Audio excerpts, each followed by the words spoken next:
just to make sure that, Sure. there we go. That way we don't have the live, but we can repost it. So the idea is that what's going on right now, if you think about what Speak Out says, according to the principles, we created these 2 years ago. And the reason it's so powerful is the unconscious bias is present, but ignoring it only perpetuates it. Take a stand and speak out. If you think about that specific, it really was about the core of the essence of the woman having a voice, being able to be included, being at the board, be at the seat of the table regarding boards, being at any economic level. We could go down the list. But what does that really mean today? If you think about, here we're looking at Roe versus Wade. Here we're looking at the bandwidth to even be present right now. The ability to take the logistics of health, ability to deal with, we have a fire going on, and do we drive? Do we fly? Do we have commodities? Do we have water? So to keep it honed in, where does the woman have the entire ecosystem of time, which is what we're talking about, to speak up? Do we just let it go by us and say, you know what, I don't have the time to speak up? Or do we speak up to help someone behind us or other people to learn from us who have been there and done that? Here we have the incredible Angie, who recently got her broker's license 2 years ago? Yeah, 2 years ago now. 2 years ago. And the idea is that not everyone's the same in our industry. Not everyone has the same experiences, have the same, I'll call it entrepreneurial DNA, and the desire to really look underneath the hood to make sure transactional things are being done. So we used to, when I started back before, almost 4 years born, when we started the real estate business, you could only put, you were not allowed to refer anyone unless you gave them 3 referrals. You were not allowed to be the expert in law or in contracting or anything else. Not that you're allowed to anymore, but you literally had to do 3 referrals and walk away. And you basically put the sign and do a few words. Okay, thank you very much for the sell. Now you have to know all the different componencies of knowing how to build houses. What are the code violations? What are code enforcement issues? What are dealing with financing, all that stuff. So we have to look upon in our industry to speak out, speak up on what's impacting our livelihood in owning a home, in working in a home, and understanding that home. So I really want to address that with Angie right now and really highlight her because she is here and we could really focus on that right now. Because I think the value is when we can really hone in on what that specialty is that makes someone unique with a special sauce and what goes with it. And one thing I'm going to talk with you really quick out of the pocket, speak out. Angie travels. I don't think she stays in her home more than 40 days to 50 days a year. And yet we caught her at her home. She flew back special just to be on another event, in our event, to be here. So tell me, how has it transitional you to go from very rarely leaving the home to be a traveling agent, to go explore, do deals, sell homes, and be the best you've ever been? Right.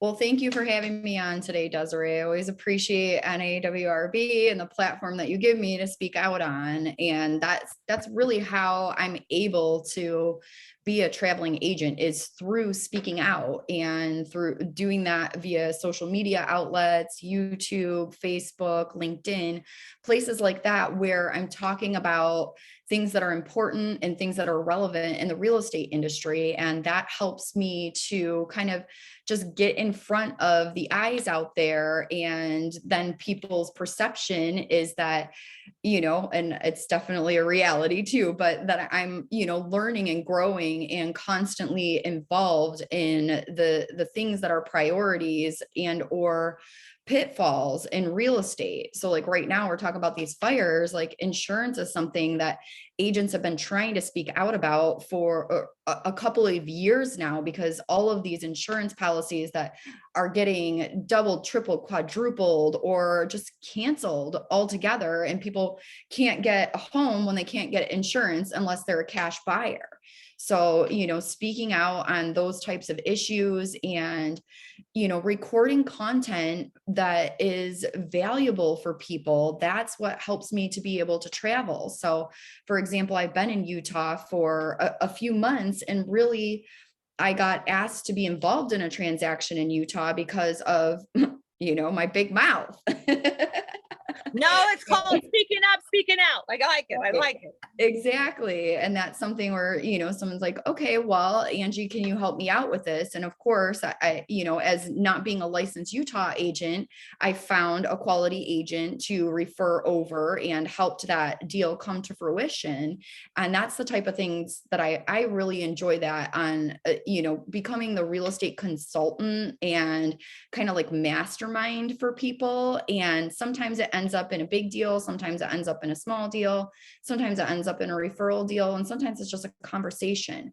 But that's really the essence of being able to travel, is just really being curious and caring about what people are doing in real estate, whether that's an area that you quote unquote serve or not. Because I feel like I'm a servant in real estate in all areas. And that's, kind of the perspective that I take on those types of things. You highlighted probably one of the most important things that I think we need to take into consideration. You're physically there. How many people are physically giving a referral, vetting, finding out, rolling your sleeves up, getting up and doing the construction, building the stuff? And you've done the postings of where you're building ADUs, you're doing, building barns, you remodeling homes, you're converting hybrids of, residential, industrial products to being a live, workplace, and all those different things. And we can talk the talk, but one of my 2021 words was, it's called action, making, inspiration and action. Today, 2022 is about accountability. And to me, you're accountable. And we talked about, speaking up, speaking out. You were like, well, do I say, when I'm traveling, people get offended. Well, the people who are getting offended are your counterparts, are the other colleagues that are in the industry. Like, well, she's not here, so she's not good. Well, if I were to tell you honestly how many properties I personally inspected that going through when I sold 6,000 assets and going through that, I had crews. My job was to be the face, the mastermind, the informational share, and run it from here. So everyone else got to see it, but I could tell you the properties better than anyone else because the integration, the system that I had set up. So to your point, you've set up a platform that allows you and encourages you and rewards you for traveling, which I love, because it's only the naysayers that can put us in that moment, like, I could have been there, should have been there, happened. But I'm sorry, life right now is not like we're going to be here. It never was, but we've never now been more alerted that what's going to happen. We have commodity issues. Do we have water? Do we have electricity? Do we have gas? What is the temperature going to be? Do we fly now? Do we have parts to even get brand new cars? No, Ford's shipping cars without parts that are brand new because you can't get me in a, my brakes had to be done for my husband's car. There was only 9 in the entire United States. And it's not like he has an unusual car. He has a Lincoln. Like, really? Yeah. So later, less than 10 years. So my point to you is that what are some of the things that you have found, if we brought it back to the focus of women, and you're not the loudest person like I, and you are not the tallest person like you. Well, I'm not the tallest, I'm not the loudest, but yeah, true. Here's Angie. She's shorter, I'm taller, I'm older, I'm louder. But how have you able to really hone that in and say, you know what? I don't have kids. I'm nimble. I went from company to company to company because they kept getting bought out.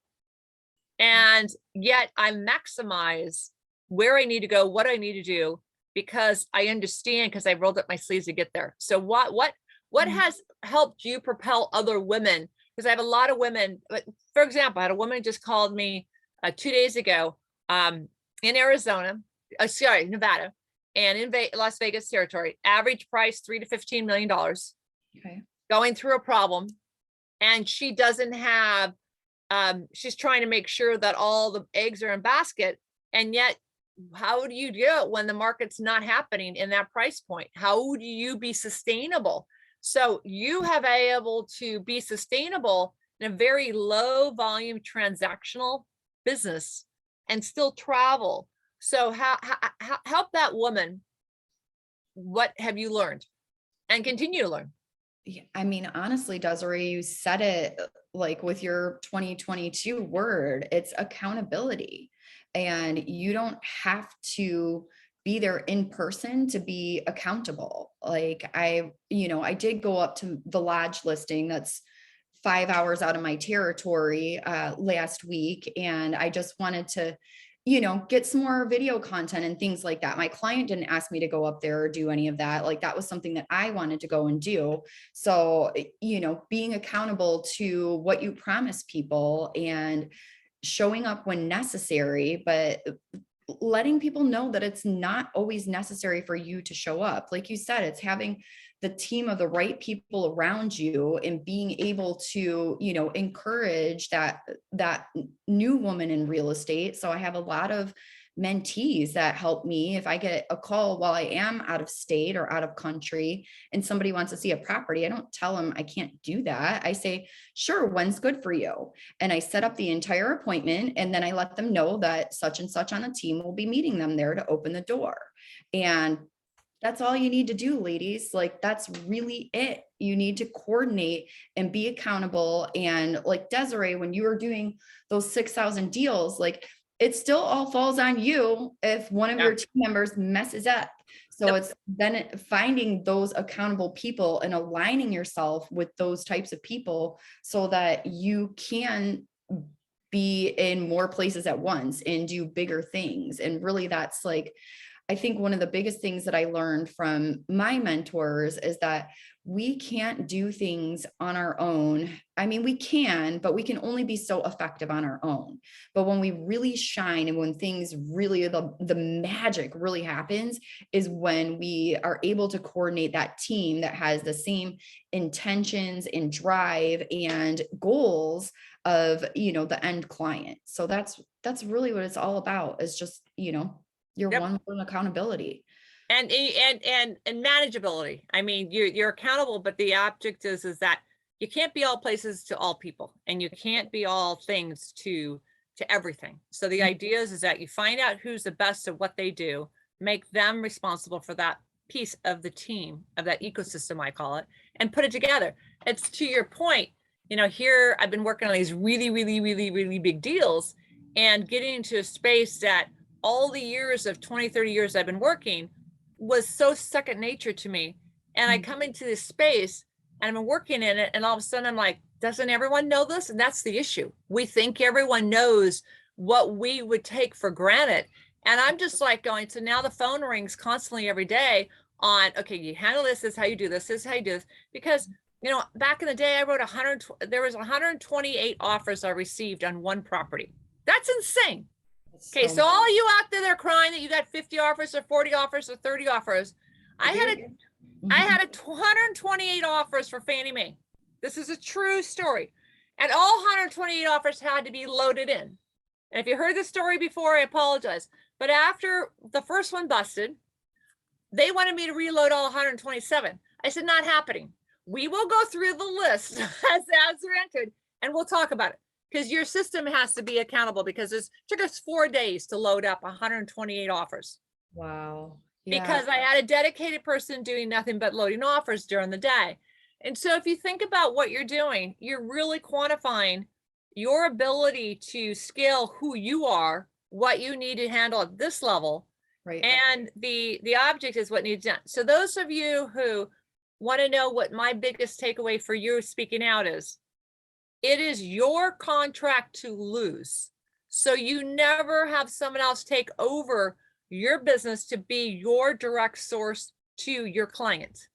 So if I'm handling a big time bank client, if I'm handling a big time private equity firm, or I'm handling a big time, development or whatever it is, it's my responsibility as a consultant, as advisor, as my client, my name is on the contract to make sure it's my responsibility, and no one else's. No matter if they're out in the field doing something they're not supposed to be doing or forgot to do something, I own it, period. And that is the problem, where too many people deflect right now and go. And that's where the speak up comes out. And this is another tidbit I'd like to throw out there. I get on so many calls every day and speak so many different places around the world. And I keep seeing it day in and day out. I don't care if you're the highest level C-suite or the lowest, just breaking into any business, any vertical, and just having, the guts to get up and speak, is don't go anywhere without being present. Don't go anywhere where you're not being heard.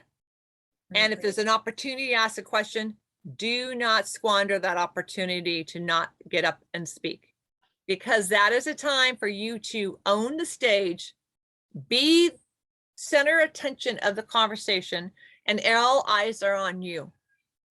So if I'm going to spend my time, my energy, and my resources, I better be in that audience, listening to what they say, and come up with an incredible question, because then they'll go, I need you. I want to talk to you as if you were the keynote speaker at that event.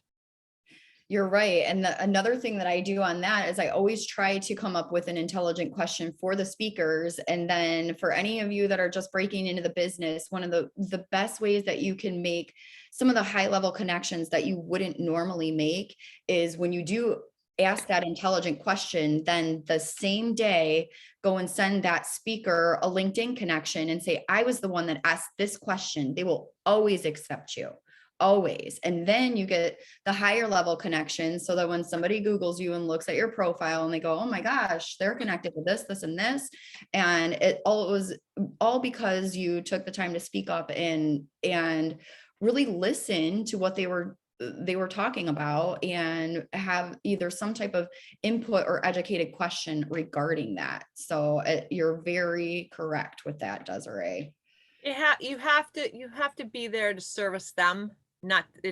Everyone wants to be heard. Mm-hmm. No one wants to be talked to. No. And that was probably the hardest thing that I had to deal with. So I don't sell, I give you solutions to problems. Mm-hmm. So and I know my strength about that is I'm not here to go, this is so cute. So I'm like, here's the problem, here's the solution, here's what we need to do, and this is how we're going to get it done. Either you love this, that the fact that I solve a solution, mm-hmm. but I'm not your rubby-dubby, oh yeah, this is so cute. I'm just that kind of girl or right. person. And so find who loves you, find who works with you. But then if you see a problem, and that's where the unconscious bias conversation comes in. But I also want to be very mindful that we have to be a little cautionary, that before I used to say 5 years ago, speak up, get it done, put your hand out there, make everyone hear you, have a voice and be there. I'm a little bit more cautionary, I'll be very honest, that you can't fight all the fights, but you don't want to have when you've been wronged or something's up there, gender, economics, whatever the relationship is. Mm-hmm. But the issue is that there are ways that you can speak out and speak up to the problem. Yes. And sometimes now we have to realize that we don't want to go out in a neighborhood at night. We don't want to do certain things that are by ourselves. Do we want to make sure that we have a team with us, a collective group with us, versus in doing it singular to make a comment? If we're in an environment that we can speak up and know, and this is where our confidence comes in, this is where experience comes in. And I just want to make sure, because there were times where I would always speak up, and no matter what situation where I'm at, and always make a comment to someone if I felt that someone was being wronged or needed help, help someone. Now, because we've gotten a little bit more, little wild, a little bit more, I'll take what I want, when I want, how I want kind of mentality. I will give you a little bit of caution that in a formal professional setting, I'll go for it. But if you feel like you're in an environment where, what is your resource? What can you do or not do? Then to make note, other ways of getting to speaking out, I think are important too, to distinguish what you're doing it. So that being said, we are supposed to present a book today. And the idea is that because it's their second year doing this with these incredible principles. And I feel like history is being, I'd like a question to you. I feel like history is being written so fast that, we've spoken about this before, where our advanced education was written in the 60s, and here we are in 2022, and we have not updated what is required to get an advanced degree. So if we Right. go look at what our books are responsible or are good to help, how do you feel a book is being relatable right now when history is changing so quickly and we've never dealt with what we're dealing with right now? I know it's tough. Honestly, one of the books that comes to mind is Bold, and I'm trying to remember who wrote it. It's the same people that wrote Abundance. I'm like scrolling my Audible right now, but it's back further. And one of the things that that book actually brought up was that, you know, there are technology is advancing so fast that half of the businesses that are the big businesses now didn't even exist 10, 15 years ago. And so then it's like, to me, it's like, wow, that really makes us think twice about how we're educating our youth and things like that, because it's like technology is moving so fast, by the time it could ever get into a textbook, it's already outdated.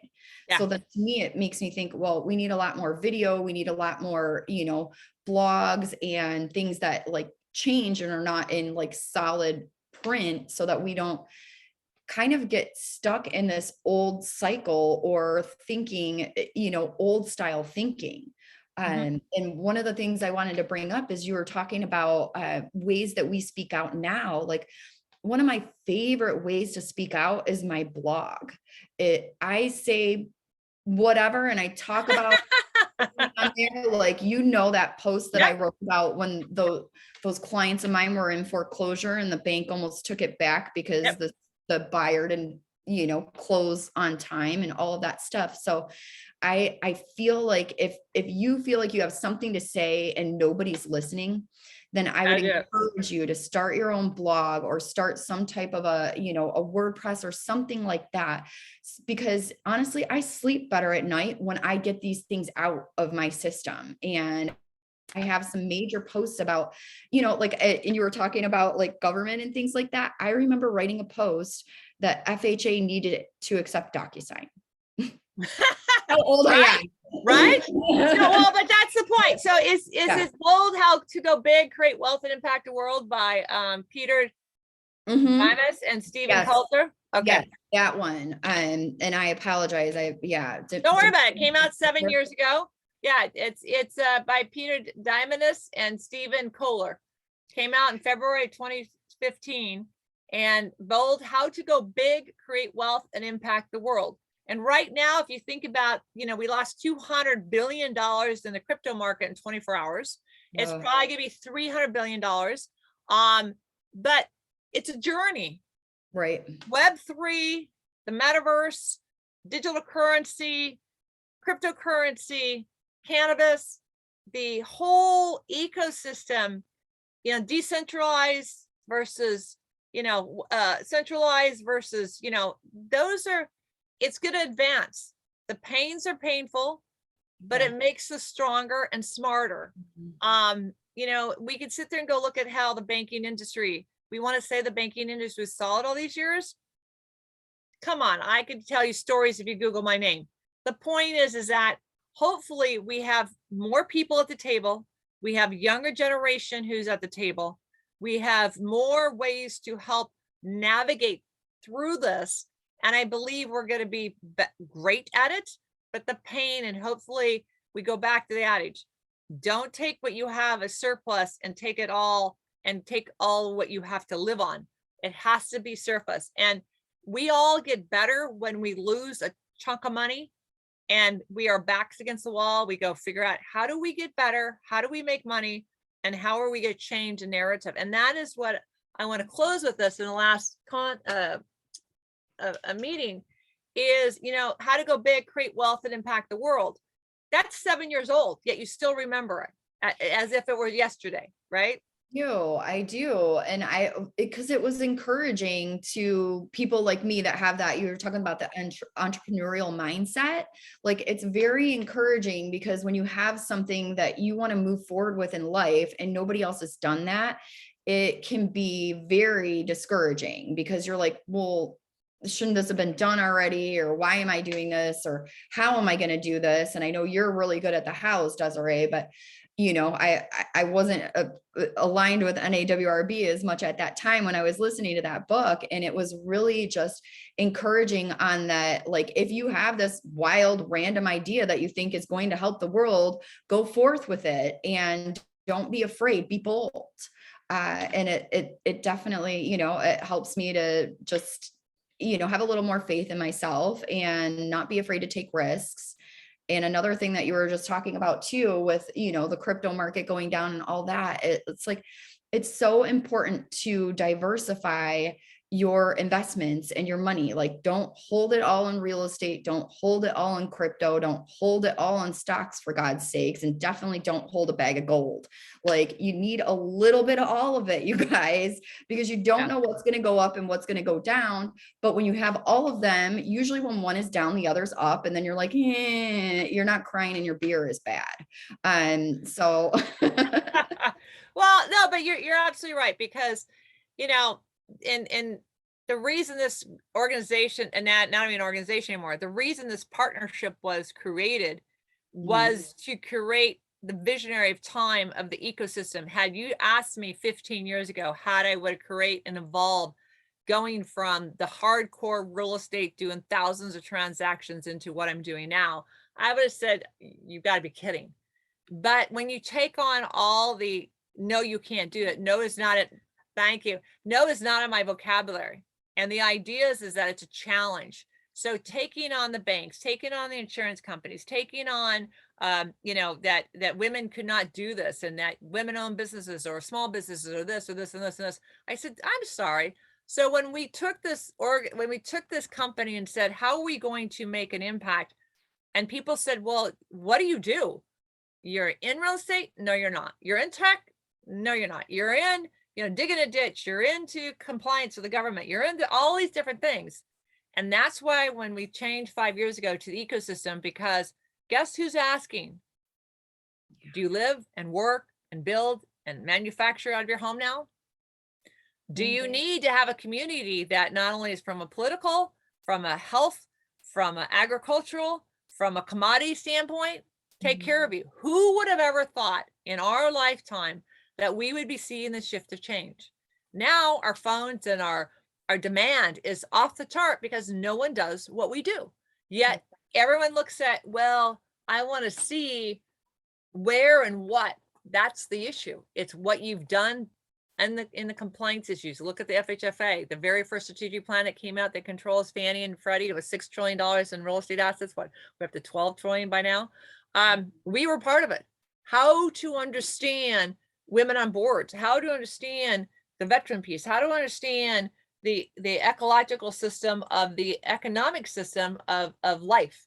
And where were we in 2019 at our conference, aging population, healthcare, and quality life? And that is the purpose of having Angie really focusing on her being, oh, you're going to travel? You're not a billionaire, but you're traveling, doing real estate, owning your own, hanging your license, and yet you're converting the use, the time, and the fundamental projects of how you're doing it. Yes, I love it. Excited. Well, and you want to know what's neat too, is I was up there, in Sequoias, and my client, I was driving down the hill and found another similar property. So of course we stopped there and got a sandwich and we're checking it out, and they had a for sale sign there. And then my client called me 2 days after that, and he said, I was talking with my friend down the hill and she's thinking about switching up her realtor. So I gave her your number. And so that's just how it spins along. Like, you are accountable, you do a good job for one person, then you get your foot in the door with the next person. And now I'll be selling, these boutique lodges pretty soon across the country. And so that could be lots of fun. Well, and then in closing, I gave you 5 properties to go look at that are mine. And instead of me doing, I said, you handle the hip camps and you do all the fun, crazy stuff. I said, you want to go look at and tell me something to do with it? Go, but because I don't have the time to do those. I don't want to get involved in it. I have bigger projects I'm working on, and that's my own ownership. Yeah. So it just shows, you prove to me that you want to do this and be creative. I'm like, okay, then I'll work with you. So it's like, this is where you got to put things together, people. Go ahead. Exactly. Well, and I think that's so fun. And I was going to tell you too, they came up with a boondocking option now on Hip Camp. So it's like basically like people just simply pull on your land. They don't connect to anything or do anything. So that's exactly the type of land that you're, talking about. So we're going to get over there and check out some of those. I got to get you some drone pictures and things like that and get those on. But it's, yeah, the world is changing. And if, I think one of the biggest things that I love about you, Desiree, is you have, you talk about all of these different things that you've done in basically like 7 different careers over the course of your life, but that all is like, that weaves the tapestry together that is the unique Desiree that people want. Yep. And that's, if people are not afraid to have their niches, mine's internet marketing. So I was born to work virtually, people. Like I've been doing this for years. Like, and so, just having those types of things and, the Midwest mindset and, all of that comes together to build out who you are, be that your, beautiful mosaic or tapestry or however you want to visualize that.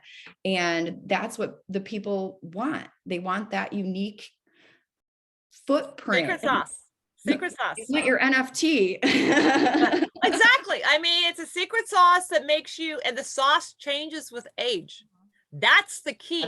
It's never, Elton John is a perfect closing. Elton John has never stayed the same, but his core has stayed the same. His glasses, his clothing, his outfits, but his music has changed every decade. And yet the core of who he is and his classics, you can name every single song, and yet you still get Elton John 5 years later of the industry. So my brother used to entertain with him and tour with him, so I got that edge. But the idea is that having that. So I want to thank you very much, Angie, for being a part of this. Now remember, this is on YouTube, this is on Anchor, this is on our podcast, this is on our website, this is all over the place, to your point. And the coolest thing is that some of them have gotten up over 42,000 views. So the idea is that this is the rawness of knowing how you can listen to someone that's not going to be just drilling the conversation into you, because I like to work at the highest level to have you think, because the interpretation of how Angie takes what I say and someone else takes what I say and everyone else is going to be unique to you. So being honed in on specifics, I know what I love, but you need to take what we say and make yourself that secret sauce. So I want to thank you, everyone. And thank you very much, Angie, for joining us. Next month, hang on. Before we close out, I already forgot what it is. Next month is number 7, is listen. Oh my gosh, did we not talk about that? Never assume anything about anyone. Everyone has their own story that makes them who they are. Yes.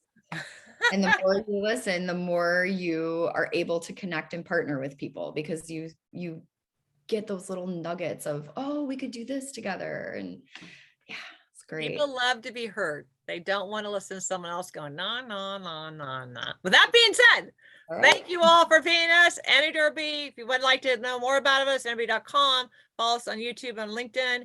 And same with Angie. She's all over LinkedIn, all social media, like she said. So thank you all. Have a beautiful day. And please stay safe and stay healthy. So see you later. Thank you. Bye. You too.